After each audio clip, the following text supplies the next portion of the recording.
At first glance, the INFJ doesn't seem dangerous. In fact, most people wouldn't even think of using that word. Quiet, thoughtful, kind, those are the usual labels. The kind of person who listens more than they speak, helps others before helping themselves, and avoids conflict whenever possible. But if you've ever been close to an INFJ, really close, then you know there's something deeper under the surface. Something powerful. Something sharp. Something most people never see until it's too late. That's what makes the INFJ dangerous. It's not because they're aggressive. It's not because they're loud or controlling. It's because their strength is quiet. It builds slowly. And when it shows up, it doesn't ask for permission. INFJs are often underestimated. People assume they're soft, that they'll always forgive, always understand, always stay quiet. But what they don't see is the storm underneath. The emotional radar that sees through lies. The intuition that predicts what's coming. The empathy that can either comfort or destroy. And the silence that isn't weakness, but strategy. This video isn't about painting INFJs as villains. It's about understanding the edge that comes with being one. Every personality type has its shadow. But the INFJ's power is often hidden so well, even they don't realize how much of it they're holding. Until someone pushes too far. Until someone takes too much. Here are 6 reasons why the INFJ is more dangerous than people think. Not because they want to be feared, but because, when pushed, they can no longer afford to be misunderstood. Reason number 1. The power of vision and intuition. Most people live in the moment. INFJs live 2 or 3 steps ahead. Not because they're trying to, because they can't help it. Their minds naturally connect the dots that others ignore.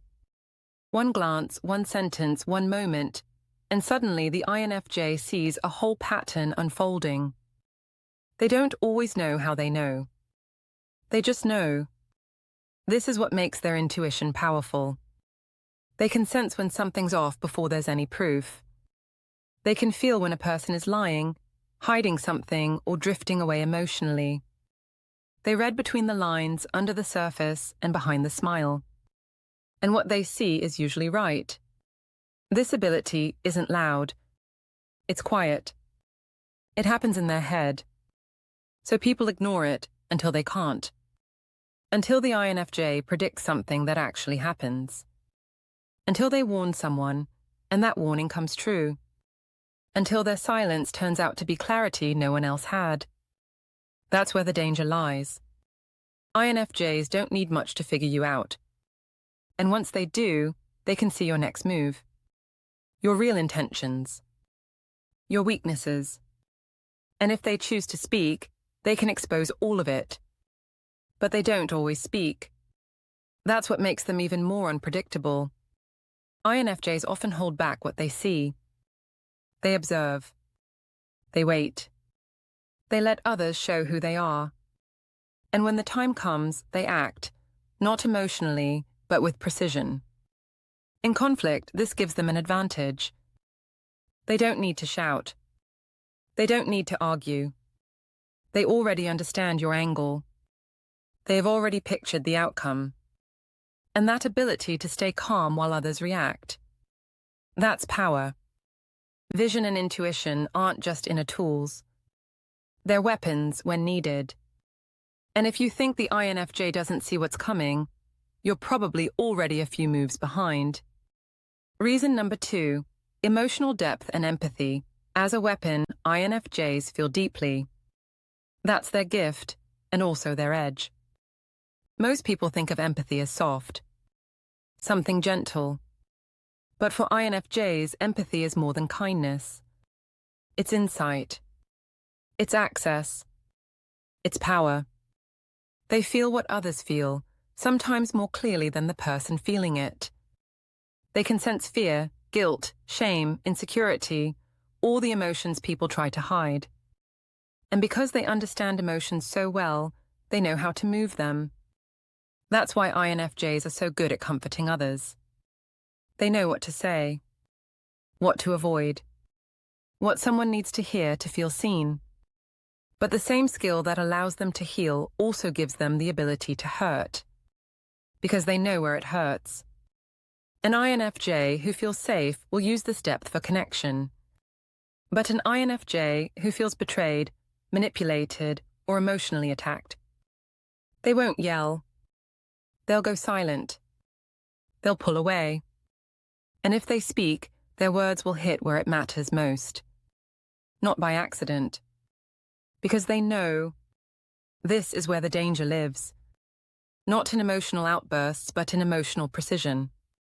They can cut with a sentence. Make someone rethink an entire relationship with a look. Or walk away without a word, and leave someone spiraling, wondering what just happened. INFJs don't use this power often.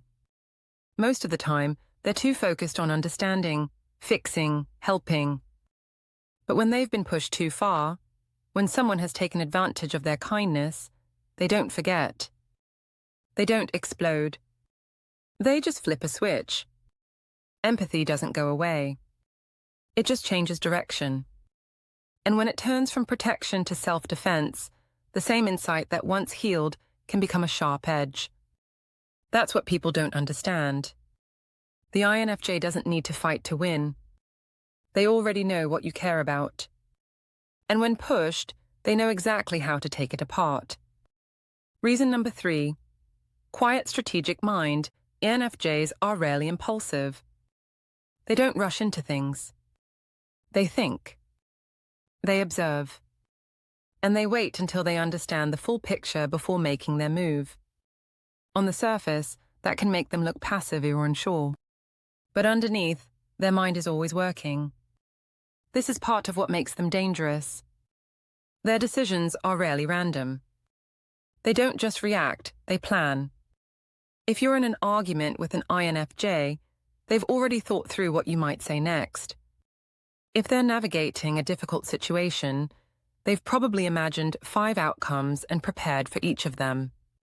The INFJ's strategic nature often goes unnoticed because it's so quiet. They don't talk through their process. They don't announce their plans. But that doesn't mean they don't have one. In fact, their ability to stay calm while thinking ahead gives them an edge in both personal and professional situations. People might assume the INFJ is unsure simply because they take time to speak. But when they do speak, it lands. It's sharp, specific, and usually backed by hours or even days of internal thought. This gives them power in ways others don't expect. They're not just smart. They're intentional. And because they care deeply about meaning, every move they make has purpose. That's not something you can argue against easily, because they've already considered the response. This also means they're slow to act, but fast to learn. If you betray an INFJ once, they remember. Not just the facts, but the feeling. And they adjust. They change how they interact with you. You might not even notice it at first. But the shift is real and often permanent. Because of this, they're hard to manipulate. You can lie to them, but they'll feel the change in tone. You can try to guilt them, but they'll sense the motive. And by the time you realize they've figured it out, they've already moved on from trusting you. A quiet strategist is hard to stop. And the INFJ is exactly that, watching, learning, remembering, and acting when it counts. Reason number 4. Unseen strengths and silent influence. Some people gain power by being loud, by standing out. INFJs gain influence in the exact opposite way, through subtle presence, through what they don't say, through the way they make people feel seen, understood, and challenged without raising their voice. This is one of the most overlooked forms of power, because it doesn't look like power. It looks like a suggestion, a thoughtful question, a kind gesture. But those small moments stick with people. A single comment from an INFJ can echo in someone's mind for weeks. What makes this dangerous is how hard it is to track. You don't always know the INFJ is shifting your thinking until later. You don't realize how much they're influencing the mood of a room or the direction of a conversation until the moment has passed. And they're not doing it for control. They do it because they understand people. They see what others need. They sense what's missing. And because they speak only when it matters, people tend to remember what they say. This also gives them a certain kind of quiet leadership. Even if they're not the ones in charge, others often look to them for guidance, for feedback, for that final check-in before making a decision. That influence is rarely loud, but it's strong. The danger here is in how underestimated they are. People might dismiss them early on, only to realize later that their words or actions shape the outcome of a situation. And by then, it's already happened. The INFJ isn't looking for credit. They're just doing what feels right. But that's exactly why they're so effective. They move without being seen. They shift things without being obvious. And in a world that often rewards noise, their silence becomes power. If you've ever looked back and realized an INFJ's presence changed something in your life, even though they barely spoke, that's their influence at work. Reason number 5, high ideals and integrity that don't bend easily. Most people bend. Under pressure, under conflict, under fear, they bend. INFJs don't bend easily. They might stay quiet for a while. They might hold their tongue. But once something crosses their values, they change. Not in volume, in direction. Their ideals are part of their identity. Truth, fairness, depth, kindness, these aren't just preferences. They're the foundation of how INFJs move through the world. And when someone violates that foundation, something switches in them. They no longer try to keep the peace. They protect the principle. This makes them hard to manipulate. You can pressure them. You can guilt them. But if it clashes with what they believe in, they'll walk away, even from things they once loved. That's not weakness. That's resolve. This is part of what makes the INFJ dangerous. Their kindness makes people think they'll tolerate anything. But that's only true until a line is crossed. After that, the same person who once gave you understanding will give you silence.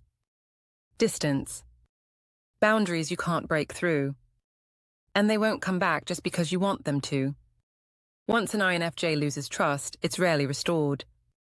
They gave you the benefit of the doubt. They saw the best in you. And when that was used against them, they didn't forget. This integrity makes them hard to control, especially for people used to getting their way. The INFJ might seem flexible at first, always listening, always adapting. But when it really matters, they plant their feet. And they don't move. Their values also give them strength in difficult times. They can go without approval. They can survive isolation. Because at the end of the day, they're not living for validation. They're living by principle. That kind of conviction is rare. And when it's paired with empathy, insight, and quiet strategy, it becomes one of the most powerful and quietly dangerous things a person can carry. Reason number 6, capable of psychological warfare in the dark side. Most INFJs don't want conflict. They don't enjoy manipulation. But if they're betrayed, cornered, or pushed too far, something changes.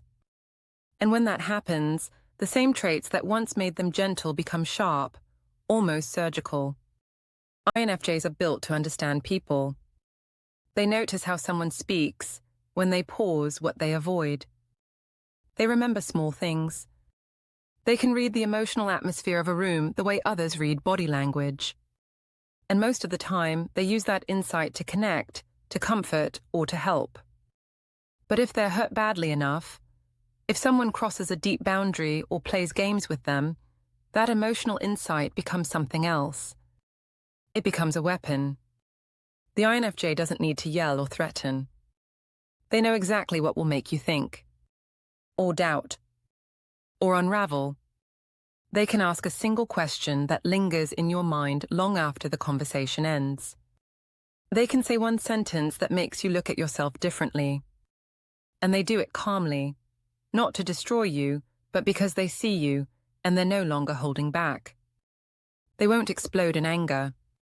They'll become quiet, detached, focused. And when they speak, their words can feel like mirrors, showing someone things they didn't want to see. This doesn't mean they're cruel. It means they're capable. They understand what people fear, what they hide, what they run from. And when they stop protecting someone emotionally, the result can feel cold, even punishing. The INFJ's dark side isn't loud or violent. It's precise. And because it comes from a place of deep knowing, it's hard to defend against. Most people don't even realize what's happening. They just feel unsettled, exposed, maybe even guilty. That's how powerful emotional insight can become when it's no longer restrained. That's why hurting an INFJ is never as simple as it seems. You don't just risk losing them. You risk facing yourself in ways you never expected, because when they've had enough, they stop protecting your comfort and start defending their peace. If you're an INFJ, you've probably spent most of your life being misunderstood, called soft, quiet, passive. But the truth is, those traits are only the surface.